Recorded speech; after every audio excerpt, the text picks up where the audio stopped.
Okay, so Power Book 3 Season 2 is almost here. And if you like me, you can't wait. And today we're really just going to focus on cast predictions. But before we do that, make sure you hit the like and subscribe button. All right, so we're not going to talk about stuff that we already know is going to happen. We already know Rock is going to take over the building like Nino Brown and Nakata. We already know that. We're just going to talk about cast predictions. And for some reason, Tony Danza is even in this show. And we're going to talk about casts that are already confirmed and cast members that we should see in the near future, if not on this season. Now, we do know for a fact that as the show progresses on and we merge the Power Book 1 into Raising Kanan, we're going to see the Breeze character at some point. He was mentioned a lot during Power Book 1, and he had a profound effect on Kanan's life and Ghost's life. So he gotta be in there somewhere. I, for one, think that we've already seen the Breeze character in the form of Symphony. Symphony always seemed like he kind of knew more than he was letting on, so it would be interesting to see him morph into the Breeze character. And I'm sure they're gonna keep throwing us clues every once in a while. Like, I don't know if y'all remember, they always said that Breeze loved to watch Jeopardy at 7:30. So if they keep hinting at clues like that, we'll find out quick that, Breeze is Symphony.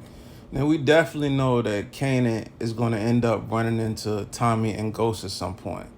And Tommy and Ghost is going to end up working for both Kanan and Breeze at the same time. We also know that Tommy and Ghost are younger than Kanan. And at the current timeline for Raising Kanan, Kanan is still in high school. And at the end of Power Book 1, we saw that a clip of young Tommy and Ghost showing up in the year 1996. So this will put us a few years after where we are in the current timeline. But we know this has to take place. They have to meet at some point in there. Now, I know a lot of y'all might have forgot, but Kanan got a whole son. And his son is not a whole hell of a lot younger than he is. At least he don't look like it. It look like two grown men. And even I was convinced at some point that they would show the Kanan baby mother, but they didn't show that in season 1 of Raising Kanan. So at some point we gotta see Kanan's baby mother, because that's gonna show up fast in the timeline. And speaking of Kanan relationships, it was highly hinted to or highly implied that Tasha and Kanan may have had a previous entanglement at some point. It was even some speculation at some point that Tyreek was actually, Kanan's son for real. I don't want to go down that route, but we're definitely going to see the Tasha character show up in Kanan's life at some point.